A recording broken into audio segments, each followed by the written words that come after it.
Но в ту зиму все изменилось. Когда первый раз я увидел, как поутру вокруг кордона следы зверя вдруг исчезают посреди свежего снега, словно бы он растворился в воздухе, я решил, это уставшее воображение.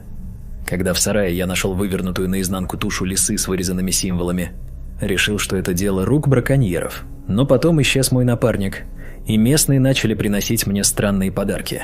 Клубки шерсти, завернутые в бересту. Чтобы злое не пришло ночью. И тогда я понял, всему этому есть объяснение, но оно не для людей. То, что обитает в этих лесах, древнее любого мифа.